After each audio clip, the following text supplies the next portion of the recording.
Hello बच्चों, देखिए बच्चों, हम लोगों ने पिछले लेक्चर पे जो है पढ़ा था क्या, लीगेंड के बारे में पढ़ लिया था और हमने मेटल आयंस के बारे में पढ़ा था। हमने लीगेंड बताया था कि जो इलेक्ट्रॉन रिच स्पीसीज होती है, ठीक, वो हमारे पास, उसे हम लोग बोलते हैं लीगेंड, और जो हमारे पास इलेक्ट्रॉन डिफिशिएंट होते हैं वो हमारे पास मेटल बताया था।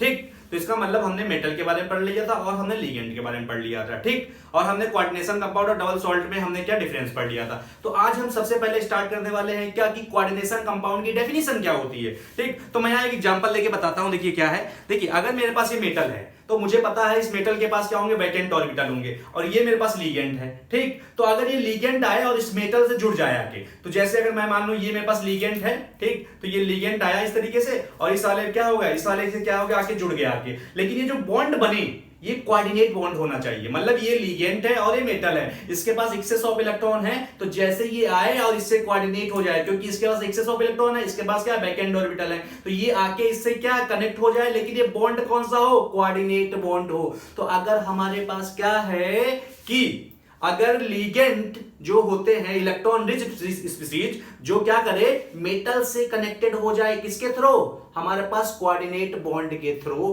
तो हम कहेंगे जो कॉम्प्लेक्स बनेगा या कंपाउंड बनेगा उसको हम लोग कोऑर्डिनेट कंपाउंड या कॉम्प्लेक्स बोल देंगे। ठीक, तो ये लीगेंड हमारे पास क्या है, हमारे पास क्या हो सकते हैं, 2 हो सकते हैं, 4 हो सकते हैं, 8 हो सकते हैं, 10 हो सकते हैं, इस तरीके से हमारे पास नंबर वेरी कर सकता है। ठीक, तो हमने ये जान लिया क्या, देखिए हमने ये जान लिया क्या कि हमारे पास कोई ऐसा क्या, हमारे पास देखिए मेटल सेंटर है, ये मेटल सेंटर है, इससे बहुत सारे लिगेंड क्या इंटरकनेक्टेड है, और भी किसके थ्रू, देखिए कोऑर्डिनेट बॉन्ड के। जैसे शॉर्टकट में मैंने ये लिखा, देखिए K4FeCN6 है, देखिए Fe के चारों तरफ ये अंदर वाले क्या है, Cn है हमारे पास, ये लिगेंड है, ये 6 है, तो इसका मतलब Fe से 6 लिगेंड हमारे पास जुड़े हुए हैं, किसके थ्रू, कोऑर्डिनेट बॉन्ड के थ्रू। तो इसका मतलब ये हुआ क्या, अगर हमारे पास ऐसे कंपाउंड्स जिसमें क्या हो, मेटल जो हो वो लिगेंड से क्या है, कोऑर्डिनेट बॉन्ड के थ्रू जुड़ा हुआ होगा, तो उसको हम लोग बोल देंगे कोऑर्डिनेशन कंपाउंड या कॉम्प्लेक्स बोल देंगे। ठीक, बोल देंगे। ठीक, तो इसका मतलब ये हमें पता चल गया क्या, हमारे पास ऐसे कंपाउंड जिसमें क्या हो, मेटल आयन क्या हो, हमारे पास क्या है, वेरियस नंबर ऑफ लिगेंड से जुड़ा हुआ हो, कैसे, थ्रू कोऑर्डिनेट बॉन्ड के थ्रू जुड़ा हुआ होगा, तो उसको हम लोग बोल देंगे क्या, कोऑर्डिनेशन कॉम्प्लेक्स। तो यही मैंने देखिए डेफिनेशन लिख रखी है।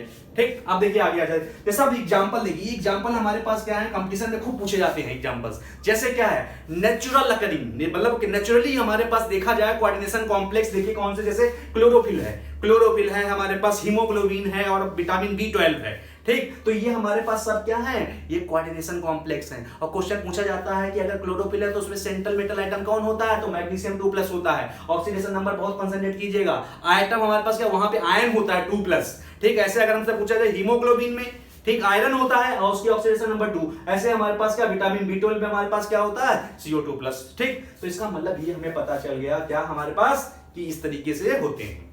ठीक, अब आ जाइए, अब एक बात देखिए, ये कोऑर्डिनेशन कॉम्प्लेक्स बनते क्यों हैं, हम ये देखते हैं। तो देखिए ध्यान से देखिएगा कि देखिए मेटल क्या है, देखिए मान लीजिए ये हमारे पास क्या है, मेटल ही तो क्या करता है, लिगेंड से कंबाइन करके कोऑर्डिनेशन कॉम्प्लेक्स बनाता है। मतलब ये हुआ कि अगर हमारे पास मेटल है और ये हमारे पास लिगेंड होंगे तो हमारे पास क्या है, इस तरीके से बॉन्ड जुड़ा जाएगा। तो इसका मतलब अब ये बात आती है कि ये कोऑर्डिनेशन कॉम्प्लेक्स बनते क्यों हैं आखिर। तो ध्यान दीजिएगा, सबसे पहले क्या होता है, देखिए पहले हमारे पास देखिए मेटल है, तो मेटल क्या है, अपना ऑक्टेट पूरा करने के लिए क्या करता है, पहले इलेक्ट्रॉन को लूज करता है। इलेक्ट्रॉन को जैसे लूज कर देता है तो इसका ऑक्टेट पूरा हो जाता है। ठीक, ऑक्टेट हमारे पास जैसे इसका पूरा होता है, मतलब ऑक्टेट पूरा करने के लिए क्या करता है, 2 इलेक्ट्रॉन डोनेट कर देता है, किसी को दे देता है। ठीक, लेकिन अब यहां पे m+2 पे क्या है, इसका ऑक्टेट तो पूरा है, लेकिन एक दिक्कत आ गई है कि इसके ऊपर पॉजिटिव चार्ज आ गया है, मतलब अब हमारा मेटल आइटम क्या है, न्यूट्रल नहीं बचा। तो इसका मतलब क्या है, एक इसका काम तो पूरा हो गया, मतलब स्टेबिलिटी की जो हमारे पास क्या था, ऑक्टेट की तो जो स्टेबिलिटी थी वो तो इसकी कंप्लीट हो गई, लेकिन क्या आ गया, ऑक्टेट पूरा करते करते इस पे चार्ज आ गया, और जैसे इसका मतलब क्या, ये चार्ज आ गया तो इसका मतलब ये न्यूट्रल नहीं बचा, इसका मतलब क्या, इसके ऊपर कोई चार्ज है, तो चार्ज आ जाएगा तो ये अनस्टेबल हो जाएगा, अनस्टेबल होगा। ठीक, अब क्या हुआ, देखिए अब क्या करता है, ये अपने क्या करता है, अपने इस चार्ज को मिनिमाइज या हम कहते हैं चार्ज को न्यूट्रलाइज करने के लिए क्या करता है, दूसरे नॉन मेटल, मतलब जिसके पास इलेक्ट्रॉन रिच स्पीसीज हो, मतलब electron rich species non metal को ढूंढता है ये। ठीक, तो इसका मतलब क्या है, जो मेटल हमारे पास है इसका ऑक्टेट पूरा है, लेकिन अपने चार्ज को मिनिमाइज करने के लिए अपने चार्ज को मिनिमाइज करने के लिए हमारे पास क्या करता है, नॉन मेटल देखता है जिसके पास लोन पेयर हो और जाके क्या करता है, उससे रिएक्शन करता है। अब ध्यान दीजिएगा, अगर इसके पास क्या है, ये दो पॉजिटिव चार्ज है, दो पॉजिटिव चार्ज है, तो ये क्या करना चाहिए, इसको हमारे पास ये दो Cl माइनस क्या करने चाहिए, इसे बॉन्ड बनाने चाहिए। लेकिन ये ऐसा लगता है जब ये चार्ज न्यूट्रलाइज कर रहा होता है, ठीक, तो ये जोश जोश में क्या करता है, हमारे पास क्या है, ये सिर्फ देखिए इसके पास क्या दो पॉजिटिव है, सिर्फ दो निगेटिव की जरूरत है, दो निगेटिव में न्यूट्रलाइज हो जाएगा। लेकिन क्या है, जब ये इलेक्ट्रॉन ले रहता है तो फ्लो में क्या होता है, एक लिमिट से ज्यादा हमारे पास क्या है, Cl को एक्सेप्ट कर लेता है। अब समझिएगा, अब इसको कितनी जरूरत थी, अगर हमारे पास 2 प्लस है तो यहां पे दो ही Cl की जरूरत थी। अगर ये इसको दो Cl मिल जाते तो ये 2 प्लस और यहां से क्या हो गया दो, अगर इसको दो निगेटिव मिलते, दो Cl अगर निगेटिव मिलते तो ये न्यूट्रलाइज हो जाता। लेकिन इसने कितने ले लिया, 6 ले लिया। तो इसका मतलब क्या है, अब क्या होगा, जैसे जैसे इसका मतलब ये ले लिया, फ्लो में बॉन्ड कितने बनाने थे, 2, लेकिन बना कितना गया, देखिए 6 बना गया। अब अगर 6 बना गया है तो अब क्या होगा, सिंपल सी बात है, दो पॉजिटिव दो Cl न्यूट्रलाइज कर देंगे। लेकिन क्या होगा, अब यहां पे क्या होगा, 4 क्लोरीन एटम ज्यादा हो गए। अगर 4 क्लोरीन एटम ज्यादा हो गए तो आप क्या कहेंगे, मेटल पे तो निगेटिव चार्ज आ जाएगा, मेटल पे तो निगेटिव चार्ज आ जाएगा। देखिएगा, अगर हमारे पास क्या अपने चार्ज को न्यूट्रलाइज करने के लिए इसने क्या किया था, ये नॉन मेटल से बॉन्ड, मतलब क्या है, ये लिगेंड से बॉन्ड बनाना चाह रहा था। लेकिन क्या है, बॉन्ड बनाते बनाते इसने तो उल्टा काम कर लिया, लेने थे सिर्फ 2 हमारे पास क्लोरीन, लेकिन ले कितने लिया, 6। तो इसका मतलब क्या है, हमारे पास इसके पास, इसका मतलब इसने यहां 6 ले लिया है, तो मेटल के पास अब निगेटिव आ गया कितना, -4 का। अब बताइए, अगर मैं कह दूं मेटल पॉजिटिव चार्ज रख सकता है, क्योंकि मेटल क्या होता है, हमारे पास पॉजिटिव होता है, want to be positive, मतलब क्या है, मेटल पॉजिटिव चार्ज अपने पास रख सकता है। लेकिन यहां पे तो उल्टा हो गया है, यहां पे तो भैया क्या हो गया है, निगेटिव चार्ज आ गया मेटल पे। तो मेटल की फैमिली में तो कोई निगेटिव चार्ज नहीं रखता, इस पे निगेटिव चार्ज आ गया, तो इसका मतलब क्या है, यहां पे हमारा पास मेटल बहुत ज्यादा अनस्टेबल हो जाएगा, क्योंकि ये निगेटिव चार्ज है। हाँ, ये हमारे पास क्या है, मेटल हमारे पास यहाँ पे अगर -4 आ जाएगा तो यहाँ तो बहुत ज्यादा अनस्टेबल हो जाएगा।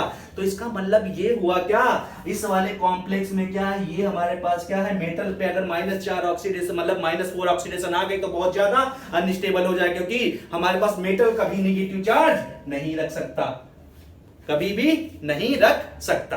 तो इसका मतलब क्या है, अब ये अपनी स्टेबिलिटी के लिए क्या क्या करता है, आइए सुनिए, ये अपनी स्टेबिलिटी के लिए क्या क्या करता है, इस बात को हम अगले लेक्चर में पूरा एक्सप्लेन करेंगे।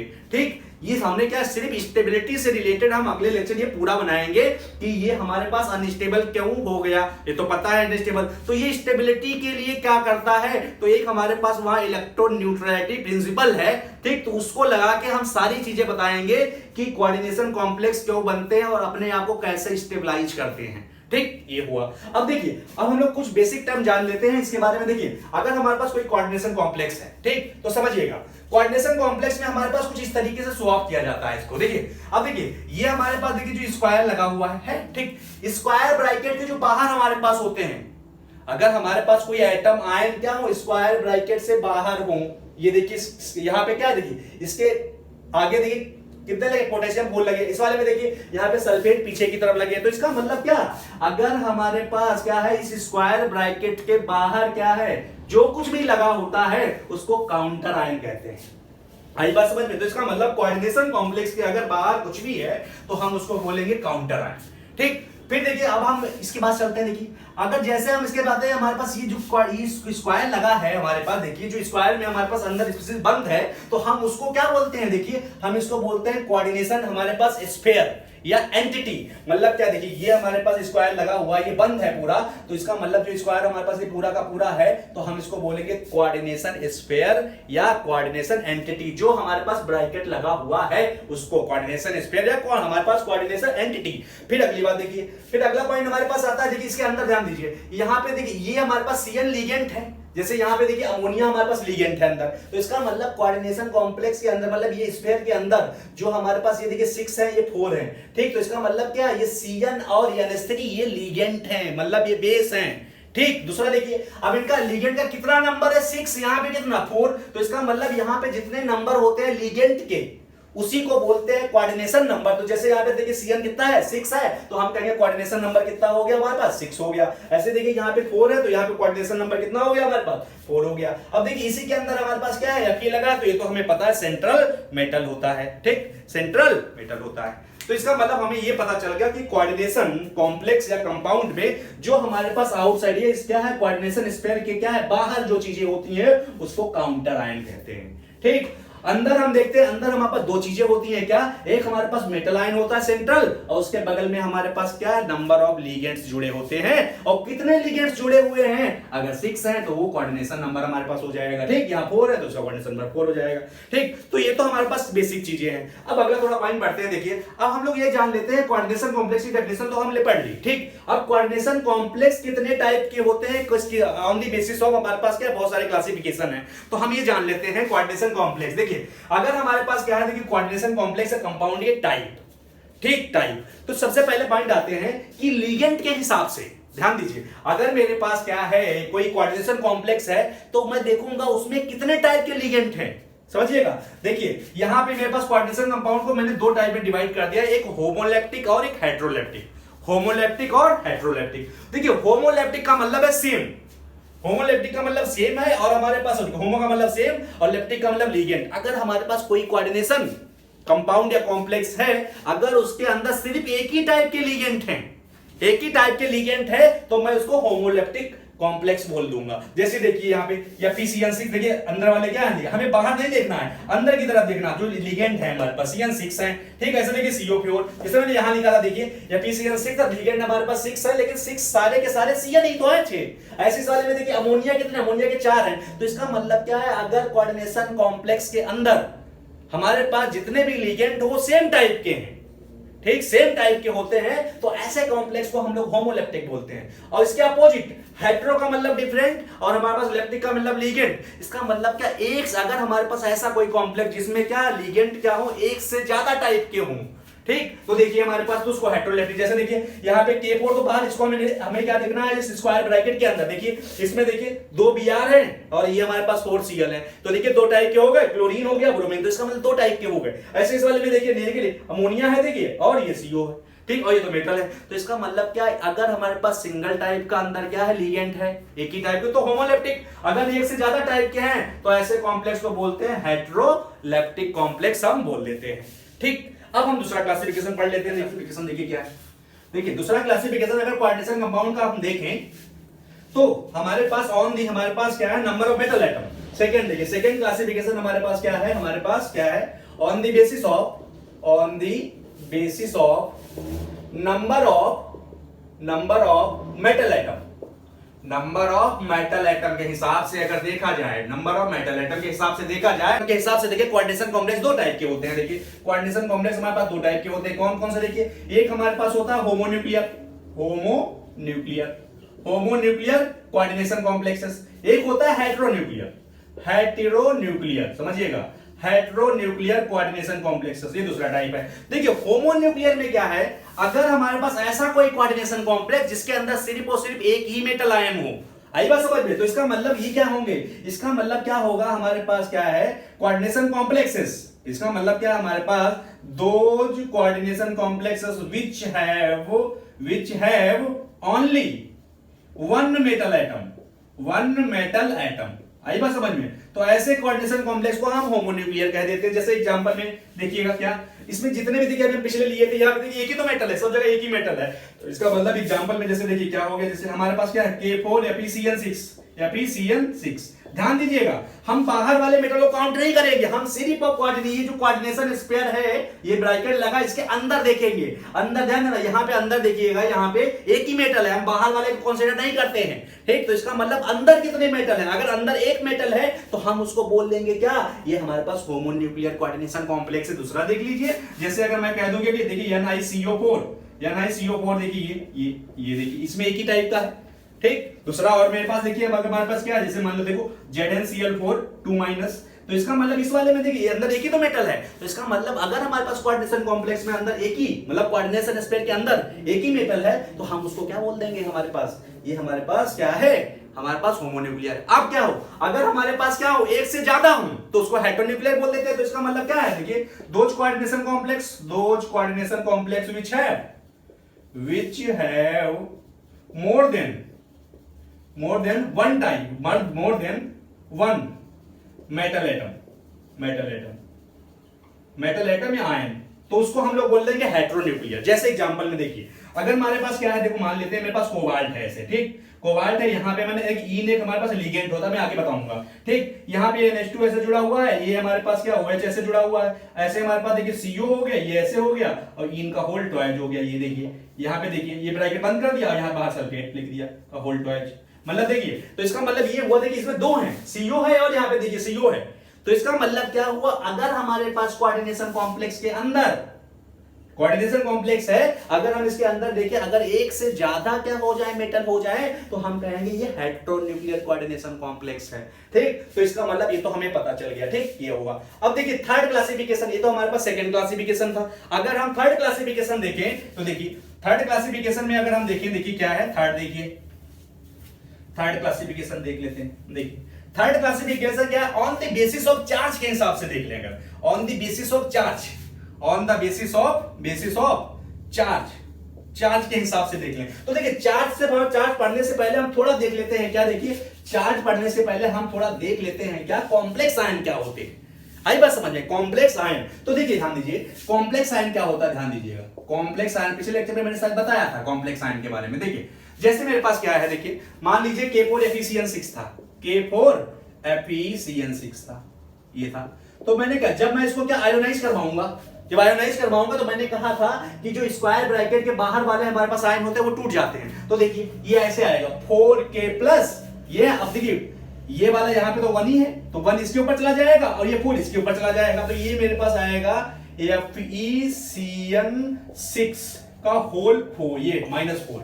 तो इसका मतलब ये मेरे पास क्या है, देखिए ये मेरे पास कॉम्प्लेक्स आयन है, समझिएगा कॉम्प्लेक्स आयन है, ठीक, कॉम्प्लेक्स आयन है। दूसरा भी एग्जांपल में देख सकता हूं, देखिए दूसरा अगर हमारे पास देखिए मान ले रहे हैं, देखिए दूसरा जैसे मेरे पास क्या है, इस तरीके से मान लो Na2, ठीक, Na2 क्या है, यहाँ पे मान लेते हैं ZnCl4, ये ऐसे है, तो देखिए जब ये टूटेगा तो दो देखिए 2 सोडियम बनेंगे और ये वाला चार्ज इस पे चला जाएगा, तो इसका मतलब क्या हुआ, ZnCl4 2-, तो इसका मतलब ये भी कॉम्प्लेक्स आयन है, ये तो है कॉम्प्लेक्स आयन है। अब देखिए एक और मेरे पास, इसको मिटा दे रहा हूं, देखिए कॉम्प्लेक्स आयन।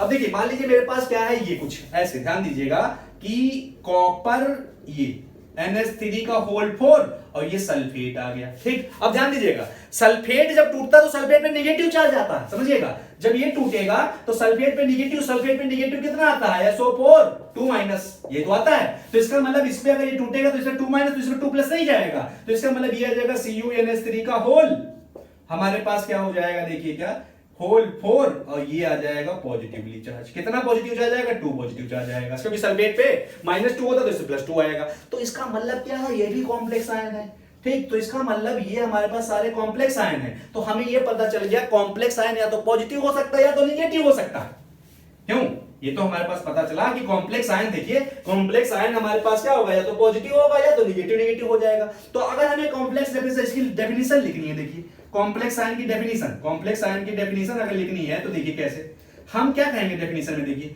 हम कहेंगे क्या, ऐसे आयंस वो पॉजिटिवली चार्ज भी हो सकता है, निगेटिवली चार्ज भी हो सकता है, पॉजिटिवली चार्ज भी हो, तो हम कहेंगे ऐसे हमारे पास आयन जिसमें क्या हो, मेटल एटम, ठीक, क्या हो, लिगेंड से सराउंडेड हो, उसको हम कॉम्प्लेक्स आयन कहते हैं। तो हमारे पास डेफिनेशन देखिए, इलेक्ट्रिकली चार्ज, हमारे पास देखिए ऐसे, इसका मतलब क्या है, हमारे पास देखिए हमारे पास इसकी डेफिनेशन कॉम्प्लेक्स आयन की, देखिए द इलेक्ट्रिकली, हाँ देखिए the electrically charge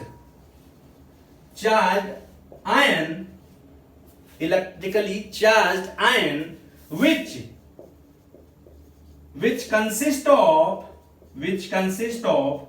which consist of central metal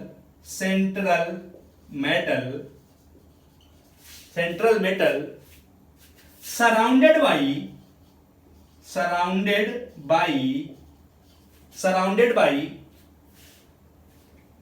a number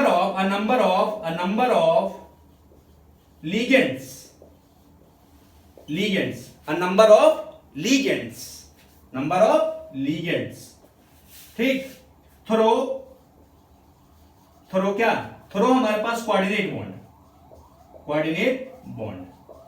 bond, ठीक। अब इसको हमारे पास, इसको ब्रैकेट में कर देना, नोन एज क्या है हमारे पास, देखिए नोन एज क्या, known as complex ion, complex ion. आगे बात समझ में, कॉम्प्लेक्स आयन, ठीक, कॉम्प्लेक्स आयन हो गया। आगे बात समझ में, तो हम क्या कह सकते हैं, देखिए अगर हमें पूछा जाए कॉम्प्लेक्स आयन कितने टाइप के होते हैं, तो हम कह देंगे 2 टाइप के होते हैं। कॉम्प्लेक्स आयन हमारे पास क्या है, देखिए टाइप ऑफ कॉम्प्लेक्स आयन, अगर हम देखा जाए, देखिए टाइप ऑफ कॉम्प्लेक्स आयन अगर देखा जाए तो ये 2 तरीके के होते हैं। क्या होते हैं, या तो ये हमारे पास क्या होंगे, पॉजिटिवली चार्ज होंगे, या तो हमारे पास पॉजिटिवली चार्ज होंगे, पॉजिटिवली चार्ज होंगे, या तो ये निगेटिवली चार्ज होंगे, निगेटिवली चार्ज होंगे। आई बात समझ में, तो इसका मतलब ये हमारे पास 2 तरीके के, अगर इसके एग्जांपल लिखना है तो ये निगेटिवली चार्ज के लिख लीजिए, ये निगेटिवली और ये पॉजिटिवली चार्ज के रख लीजिए। ठीक, तो ये तो हमारे पास हो गए क्या, कि हमारे पास टाइप ऑफ आयंस। ठीक, कॉम्प्लेक्स आयन कितने 2 तरीके के होते हैं। ठीक, अब आगे चलते हैं। देखिए अब हमारे पास क्या, हमने फर्स्ट एक क्लासिफिकेशन पढ़ लिया था पहले, क्या लिगेंड के हिसाब से, दूसरा हमने मेटल के हिसाब से पढ़ लिया, अब तीसरा देखिए चार्ज के हिसाब से, on the basis of charge के हिसाब से अगर हम देखिए अगर चार्ज के हिसाब से देखें तो कोऑर्डिनेशन कॉम्प्लेक्स हमारे पास 3 तरीके के होते हैं। पहली बात देखिए कैसा, कोऑर्डिनेशन कॉम्प्लेक्स 3 तरीके के होते हैं। क्या, एक हमारे पास होते हैं क्या, देखिए सबसे पहले एक होते हैं क्या, एनायनिक कोऑर्डिनेशन कॉम्प्लेक्स, एक होता है कैटायनिक कोऑर्डिनेशन कॉम्प्लेक्स, और एक होते हैं न्यूट्रल, ये न्यूट्रल है, समझिएगा न्यूट्रल। 3 हमारे पास होते हैं, तो समझिएगा, ध्यान दीजिएगा। क्या, देखिए अगर हमारे पास कोऑर्डिनेशन कॉम्प्लेक्स के ऊपर कौन सा चार्ज है, सिंपल सी बात है, अगर नेगेटिव चार्ज है तो एनायनिक, पॉजिटिव चार्ज है तो कैटायनिक, अगर कोई चार्ज नहीं तो न्यूट्रल। तो इसका मतलब क्या है, देखिए इसका मतलब क्या है, coordination complex having negative charge, ये होगा चार्ज। ऐसे हमारे पास ये देखिए कोऑर्डिनेशन कॉम्प्लेक्स हैविंग हमारे पास पॉजिटिव चार्ज, तो उसको हम लोग कैटायनिक बोल देंगे, और इस वाले में न्यूट्रल लिखे, इसका मतलब क्या है हमारे पास, इसका मतलब हमारे पास क्या है, coordination complex having zero charge, zero और नो चार्ज, कोई चार्ज ना हो तो हम उसको न्यूट्रल हमारे पास कोऑर्डिनेशन कॉम्प्लेक्स कह देते हैं। जैसे एग्जांपल में बताते हैं, देखिए ध्यान दीजिएगा। क्या, देखिए अभी हमने बताया, ध्यान दीजिएगा यहां पे, देखिए अगर ध्यान दीजिए, अगर ये कोऑर्डिनेशन कॉम्प्लेक्स है देखिए, और इसके बाहर कुछ लगा हुआ, देखिए आगे की तरफ लगा है, अगर आगे की तरफ लगा हुआ तो चार्ज कैसा है, नेगेटिव। आई बात समझ में, तो इसका मतलब क्या है, अगर हमारे पास क्या है कि स्फीयर, कोऑर्डिनेशन स्फीयर है, इसके फ्रंट साइड में कुछ लगा है तो इस पे नेगेटिव चार्ज आएगा। अब देखिए दूसरा, यहां पे देखिए फ्रंट साइड लगा तो ये नेगेटिव आया, अब देखिए इसमें बैक साइड लगा है तो बैक साइड लगा तो इसे पॉजिटिव जा रहा है। तो इसका मतलब ये हुआ क्या, जिसमें हमारे पास क्या, अगर कोई मेटल हमारे पास क्या है, या काउंटर आएंगे, देखिए K4 Fe6 ये है, तो हम क्या कहेंगे, ये किसका एग्जांपल है हमारे पास, ये देखिए बाहर सामने लगा हुआ है, तो ये हमारे पास एनायनिक आएगा। इसका मतलब ये कैसा होगा हमारे पास, एनायनिक। दूसरा देखिए Na2 है ना, देखिए Na2 है हमारे पास क्या है, ZnCl4 का, ये तो ऐसे सामने लगा है, तो इसका मतलब ये कैसा आएगा हमारे पास, ठीक, एनायनिक। अब देखिए बैक साइड लगा है, देखिए बैक साइड लगा है, तो जैसे हमारे पास देखिए अभी बताया ना कि बैक साइड जैसे ये लगा है, क्या हमारे पास टेट्रा अमोनियम कॉपर सल्फेट, ये तो है, देखिए CuNH3 का होल 4, और ये बैक साइड लगा, जो बैक साइड लगेगा तो ये नेगेटिव आएगा, इस वाले पॉजिटिव आ जाएगा। ठीक, और भी हमारे पास कुछ हो सकता है, जैसे क्या, देखिए जैसे मान लेते हैं हमारे पास क्या है यहाँ पे, देखिए जैसे क्या है यहाँ पे, मैं मान लूं क्या है, Zn मेरे पास है और ये CO4 है, ठीक, ऐसे लगा दिया मैंने, और यहाँ पे लगा दिया मैंने Cl2। अभी देखिए ये क्लोरीन पे क्या है, नेगेटिव आएगा तो इसे पॉजिटिव जाएगा। तो इसका मतलब अगर फ्रंट साइड लगा है तो उस पे चार्ज कैसा आएगा, नेगेटिव, तो एनायनिक कॉम्प्लेक्स हो जाएगा, कोऑर्डिनेशन कॉम्प्लेक्स। अगर बैक साइड कुछ लगा है तो वो कैटायनिक कॉम्प्लेक्स हो जाएगा। ठीक, अब दूसरा देखिए न्यूट्रल, मतलब क्या है, ना आगे लगा हो ना कुछ पीछे, लेकिन उस पे चार्ज नहीं होना चाहिए। ध्यान दीजिएगा, हमारे पास क्या है, जैसे NiCO4, देखिए NiCO4, देखिए ब्रैकेट बंद है, ये हमारे पास हो गया। ठीक, ऐसे दूसरा हो सकता है हमारे पास, जैसे Na हो गया, अमोनिया हो गया, देखिए अमोनिया का होल 4। ठीक, ये तो इसका मतलब क्या है, इसके आगे पीछे कोई नहीं लगा, तो इसका मतलब हमारे पास क्या है, ये न्यूट्रल है। अब यार देखिए ध्यान दीजिएगा, कभी कभी इसी तरीके से तुमको कॉम्प्लेक्स आयन दे देगा।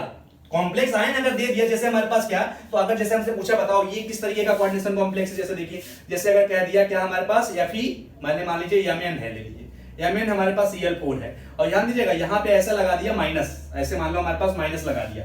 ठीक, तो अगर माइनस लगा दिया तो मैं कहूंगा कौन सा हमारे पास है, एनायनिक है। ठीक, और अगर ये पॉजिटिव लगा दिया तो हम कहते हैं कोऑर्डिनेशन कॉम्प्लेक्स जैसा क्या होगा हमारे पास, कैटायनिक होगा। और अगर कुछ ना लगाए तो हम कहेंगे वो न्यूट्रल होगा। आ गई बात समझ में। ठीक, तो इसका मतलब ये हमारे पास क्लासिफिकेशन क्या है, हमारे पास क्या है, कॉम्प्लेक्स का खत्म हुआ। ठीक, तो 3 हमने क्लासिफिकेशन पढ़े ऑन द बेसिस ऑफ, सबसे पहले पढ़ा क्या, लिगेंड, होमोलेप्टिक और हेटेरोलेप्टिक। ठीक, दूसरा हमने पढ़ा क्या, on the basis of metal, अगर एक है तो होमोन्यूक्लियर, अगर एक से ज्यादा है तो हमारे पास क्या हो जाएंगे, वो हेटेरोन्यूक्लियर। फिर तीसरा हमने पढ़ा चार्ज के हिसाब से कोऑर्डिनेशन कॉम्प्लेक्स 3 तरीके के होते हैं, कैटायनिक, एनायनिक और हमारे पास न्यूट्रल। ठीक, अब हम आ जाते हैं ये टर्म जो लिखे हुए हैं, हम इनकी डेफिनेशन पढ़ लेते हैं। ठीक, इनकी हम लोग डेफिनेशन पढ़ लेते हैं, देखिए एक एक करके। देखिए सबसे पहले हमारे पास क्या गिवन है, देखिए सबसे पहले गिवन है हमारे पास, देखिए क्या, ये बाहर की तरफ जो लगा है काउंटर आयन ना, तो हम इसकी डेफिनेशन देखिए क्या लिखेंगे, काउंटर आयन की डेफिनेशन। ठीक, काउंटर आयन, देखिए ध्यान से जी, काउंटर आयन क्या, देखिए अगर हम इसको तोड़ते हैं तो ये टूट जाता है, यही तो है, ध्यान दीजिए क्या है, अगर हमारे पास K4Fe2CN6 था, तो जैसे हम क्या इसको पानी में डालेंगे, ठीक, तो ये क्या हो जाएगा, आयोनाइज हो जाएगा, यही तो है, 4K प्लस मिल जाएंगे और ये हमारे पास क्या मिल जाएगा, FeCN6 का होल, यही तो मिल जाएगा, 4 माइनस मिलेगा। तो हम क्या कहेंगे, अगर हमने इसको aqueous मीडियम में डाल दिया तो अंदर वाला कुछ नहीं टूटेगा, जो ब्रैकेट के बाहर लगा है वो आयोनाइज हो जाएगा, यही तो हुआ। तो अब ध्यान दीजिएगा, तो हम क्या कहेंगे, देखिए कि स्क्वायर ब्रैकेट के बाहर, ठीक, जो हमारे पास एटम या ग्रुप ऑफ एटम लगे हैं वो आयोनाइज हो जा रहे हैं, तो उसी को हम लोग काउंटर आयन बोल देंगे। आई बात समझ में, क्या, देखिए हमारे पास क्या एटम होगा और ग्रुप ऑफ एटम,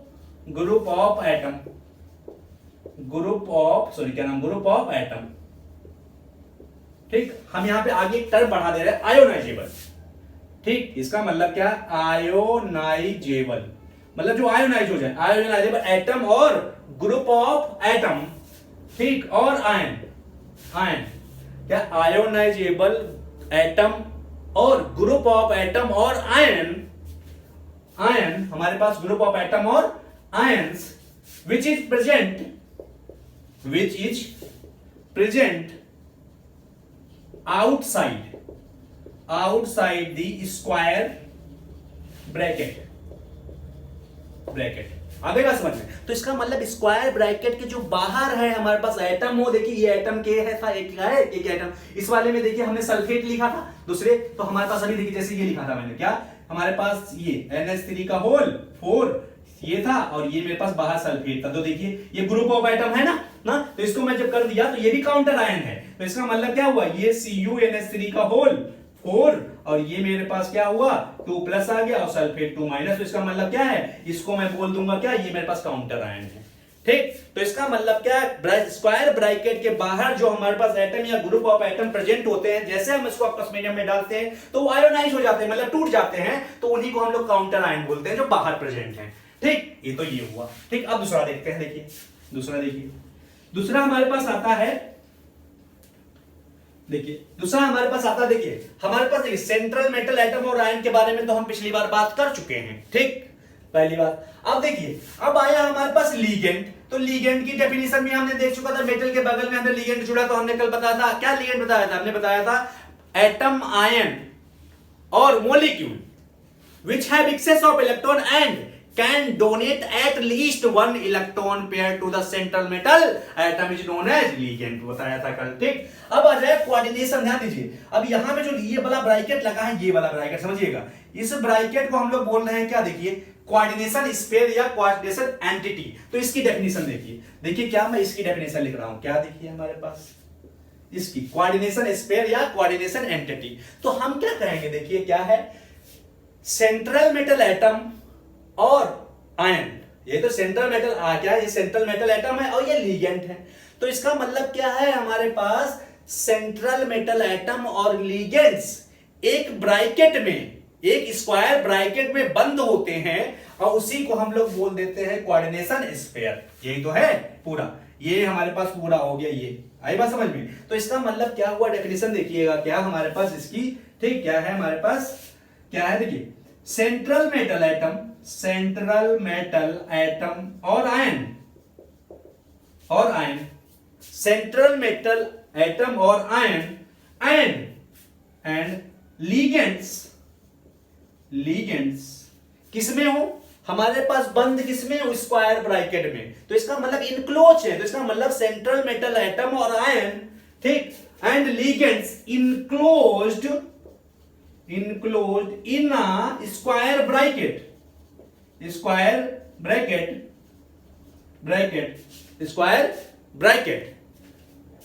ठीक, which is known as क्या हमारे पास कोऑर्डिनेशन स्फीयर कह दें या एंटिटी कहते हैं। आगे बात समझ में कि जो है सेंट्रल मेटल एटम या आयन एंड लिगेंड जिस स्क्वायर में ना इनक्लोज होते हैं उसी स्क्वायर को बोलते हैं, स्क्वायर ब्रैकेट को बोलते हैं कोऑर्डिनेशन स्फीयर या कोऑर्डिनेशन एंटिटी। ठीक, ये तो हमारे पास हुआ। अब देखिए क्या बचा हमारे पास, अब एक चीज बची हमारे पास, क्या है, कोऑर्डिनेशन नंबर बचा। ठीक, कोऑर्डिनेशन नंबर की हम बात कर लेते हैं। देखिए क्या कोऑर्डिनेशन नंबर की हम बात कर लेते हैं, इसको मिटा दे रहे हैं। देखिए कोऑर्डिनेशन नंबर की बात कर लेते हैं। ठीक, कोऑर्डिनेशन नंबर की हम बात कर लेते हैं। देखिए कोऑर्डिनेशन नंबर क्या होता है। देखिए कोऑर्डिनेशन नंबर हमारे पास, कोऑर्डिनेशन नंबर की हम बात करते हैं। देखिए कोऑर्डिनेशन नंबर की बात, ठीक, कोऑर्डिनेशन नंबर। अब ध्यान दीजिए कोऑर्डिनेशन नंबर हमारे पास CN से अब रिप्रेजेंट कर रहे हैं। देखिए जैसे क्या है, मैंने बताया कि ये मेटल है। अब मान लीजिए मेरे पास यहाँ पे कितने, ये मेरे पास ये लिगेंड, ध्यान दीजिए 4 हैं बनाया है। ठीक, ऐसे इस वाले में देखिए यहाँ पे लिगेंड कितने जुड़े हुए हैं, लिगेंड हमारे पास कितने जुड़े हुए हैं समझिएगा। ये लिगेंड हमारे पास 4 है, तो मैं कोऑर्डिनेशन नंबर क्या हो जाएगा 4। ऐसे अगर मेरे पास ध्यान दीजिएगा ऐसे ये मेरे पास 6 हो जाए, ध्यान दीजिए ये ऐसे, ये लिगेंड। तो देखिए यहाँ पे कितने हो गए, देखिए यहाँ पे लिगेंड देखिए 6 हो गए, तो कोऑर्डिनेशन नंबर 6 हो गया। ये तो हुआ। अब दूसरा देखिए एग्जांपल और देखिए, अगर मान लीजिए मेटल है मेरे पास कोई, ठीक, मेरे पास मान लीजिए Fe ही है, और Fe में क्या है, पानी ऐसे OH2 ऐसे, O हमारे पास क्या है OH2 ऐसे जुड़ा हुआ है, OH2 ऐसे। ठीक, तो देखिए इसका मतलब क्या है हमारे पास, यहाँ पे देखिए मैं दो तरीके से डेफिनेशन दे सकता हूं। देखिए ध्यान दीजिए कि ये सेंट्रल मेटल एटम कितने कोऑर्डिनेट बॉन्ड बना रहा है। देखिए सेंट्रल मेटल एटम कितने कोऑर्डिनेट बॉन्ड बना रहा है। देखिए यहाँ पे 1 2 3 4 बना तो कोऑर्डिनेशन नंबर 4, यहाँ पे देखिए 6 बना रहा तो कोऑर्डिनेशन नंबर हमारे पास 6। तो इसका मतलब एक डेफिनेशन ये हो गई क्या, सेंट्रल मेटल एटम जितने कोऑर्डिनेट बॉन्ड बनाता है, ठीक, कोऑर्डिनेट बॉन्ड बनाता है, उसी को हम क्या बोल लेंगे, उस मेटल का कोऑर्डिनेशन नंबर। ये तो हुआ। तो अगर देखिए डेफिनेशन हम लिखना चाहें, देखिए क्या लिखेंगे डेफिनेशन इसकी, कोऑर्डिनेशन नंबर की। देखिए क्या है, देखिए तो कोऑर्डिनेशन नंबर की देखिए क्या हमारे पास। ठीक, तो इसका मतलब देखिए हमारे पास total number of coordinate bond formed by central metal atom या आयन with ligand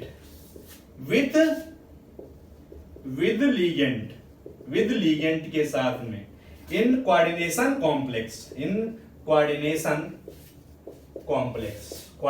कॉम्प्लेक्स कितने बॉन्ड बना रहा है, ठीक, नोन एज हमारे पास क्या हो जाएगा, देखिए नोन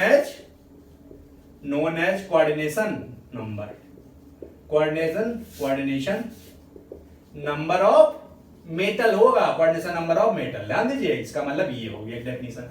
इसका मतलब क्या है, हमारे पास सेंट्रल मेटल कितने बॉन्ड बना रहा है, ठीक, हमारे पास कितने कोऑर्डिनेट बॉन्ड बना रहा है लिगेंड के साथ, वही हमारे पास क्या है, ये है। अब ध्यान दीजिएगा, अगर मैं ये कह दूं कि यहाँ पे 4 लिगेंड सराउंडेड हैं, ठीक, तो ये हमारे पास आगे मैं पढ़ाऊंगा लिगेंड के हिसाब से। अगर मैं डेफिनेशन दूंगा, मैं कहूं कि 4 लिगेंड हैं, तो ये हमारे पास कोऑर्डिनेशन नंबर 4 हो गया। लेकिन दिक्कत कहां है कि जब बाइडेंटेड ट्राइडेंटेड हमारे पास आगे आएगा, तब उसमें डेफिनेशन में गड़बड़ आ जाएगी, तुम कंफ्यूज हो जाओगे। इसीलिए मैं क्या कर रहा हूं, मैं इसलिए लिखवा रहा हूं कि कितने बॉन्ड के हिसाब से करोगे तो कभी भी हमारे पास कोऑर्डिनेशन नंबर गलत नहीं होगा। एक तो ये हो गई। दूसरा डेफिनेशन में ये भी लिख सकता हूं, देखिए क्या, कि ये central metal atom,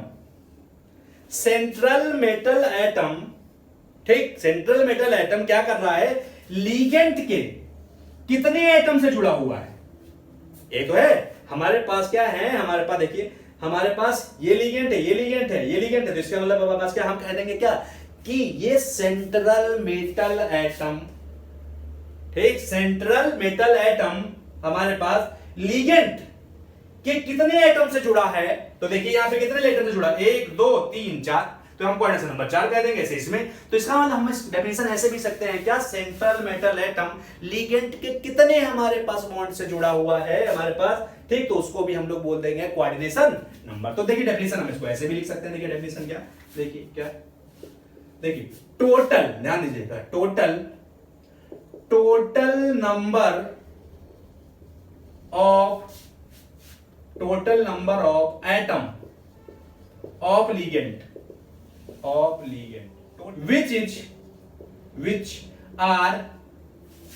which are interconnected, ऐसे लिखे, connected with central metal atom through coordinate bond, ठीक, बॉन्ड known as क्या, coordination number of metal,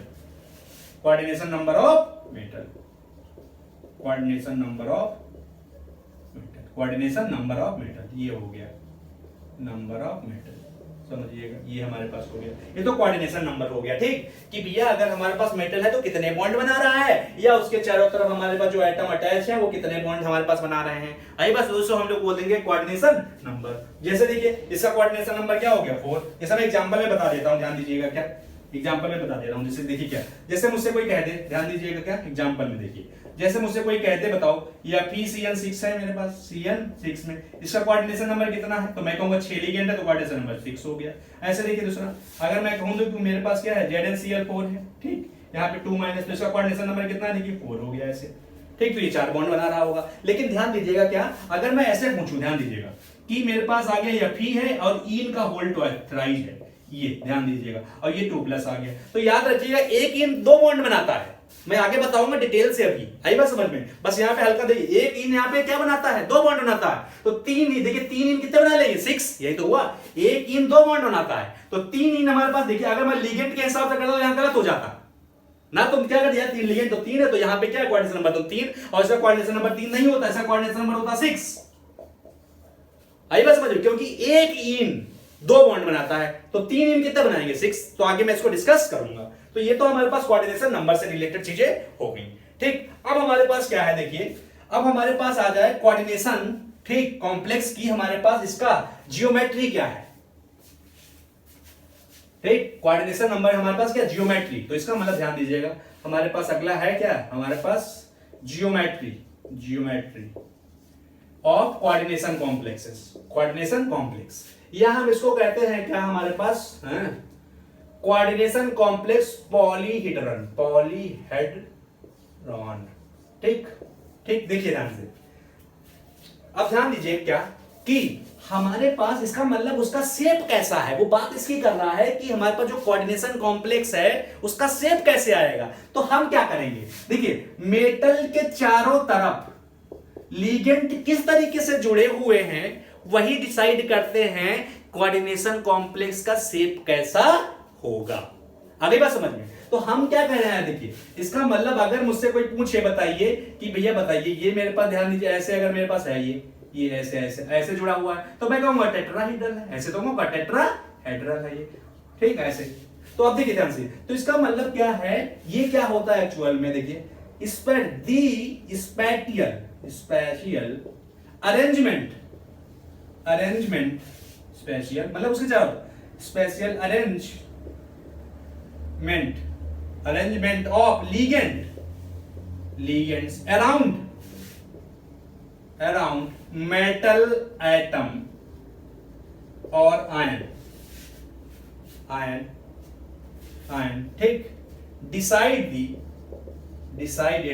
the geometry of coordination complex, मतलब उसका शेप क्या होगा।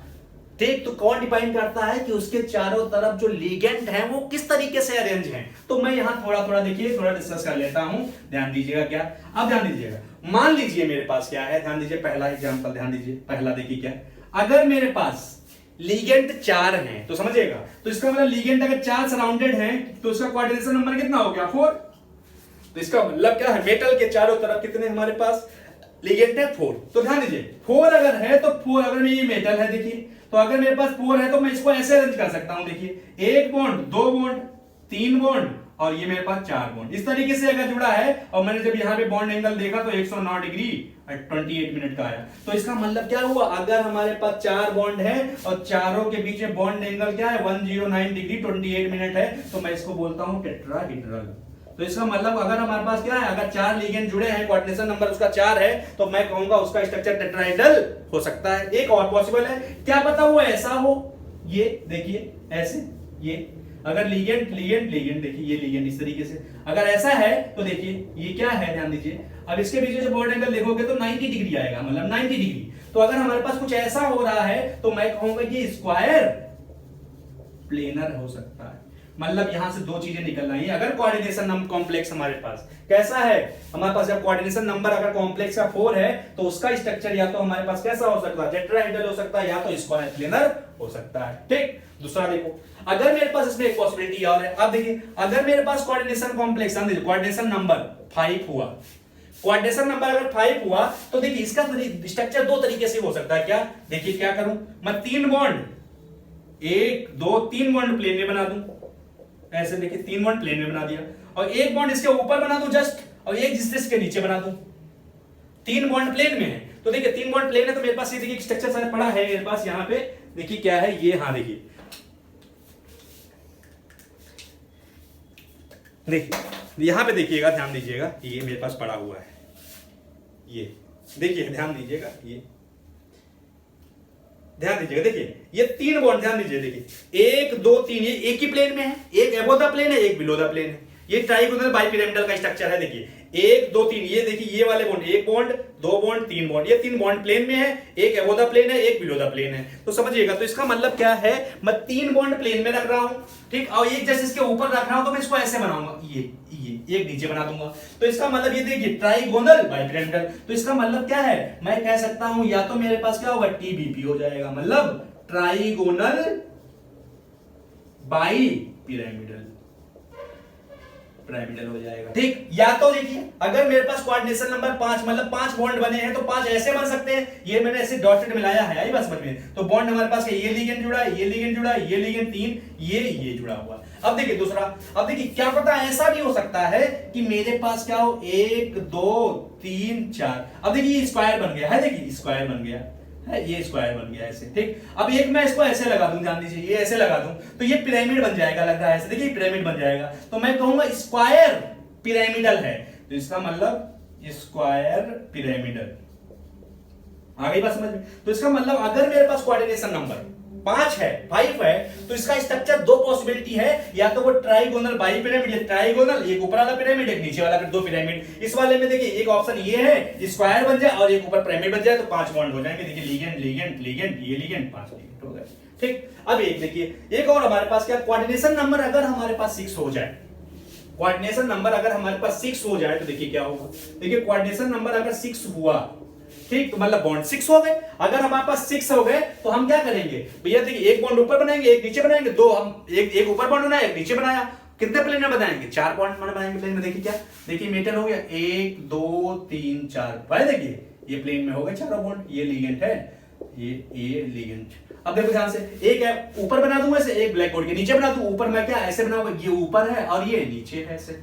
ठीक, तो इसका मतलब क्या है, ये मेरे पास जो स्ट्रक्चर आता है इसको बोलता हूं ऑक्टाहीड्रल, ऑक्टाहीड्रल होता है। ठीक, ये हमारे पास क्या है।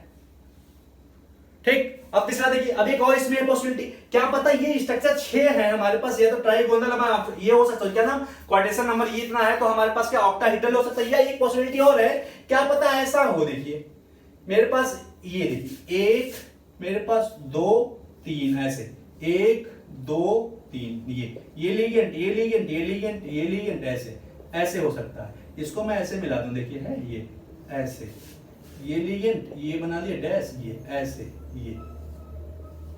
ये लिगेंड है मेरे पास।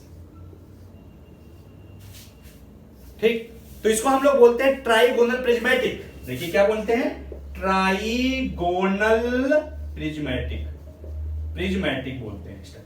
तो इसका मतलब हमारे पास क्या है, हमारे पास सिलेबस में बस इतना है, या तो कोऑर्डिनेशन नंबर 4 हुआ तो 2 पॉसिबिलिटी, टेट्राहेड्रल या स्क्वायर प्लेनर। ठीक, अगर कोऑर्डिनेशन नंबर 5 हुआ तो या तो वो ट्राई क्या है हमारे पास टीबीपी पर होगा, या तो स्क्वायर पिरामिडल होगा, या तो कोऑर्डिनेशन नंबर 6 है तो हमारे पास ये हो जाएगा। ठीक, अब अगर हम बात करें 12th में, तो 12th में यहां तो पॉसिबिलिटी ये है, लेकिन हमारे पास क्या है 12th में क्या है, अगर कोऑर्डिनेशन नंबर 5 हुआ तो मोस्टली केस में स्ट्रक्चर यही होता, ये नहीं होता है 12th के केस में। लेकिन आगे हम अगर जाएंगे नीट जेईई और में, तो ये हमारे पास स्ट्रक्चर की पॉसिबिलिटी है, तो मैं वो भी बता दूंगा ऐसा स्ट्रक्चर का बनता है, ऐसा स्ट्रक्चर का बनता है। अब देखिए कोऑर्डिनेशन नंबर 6 अगर आ गया तो समझिए हमारे पास क्या, अगर हमारे पास 12th में है हम लोग तो यही स्ट्रक्चर पॉसिबिलिटी है।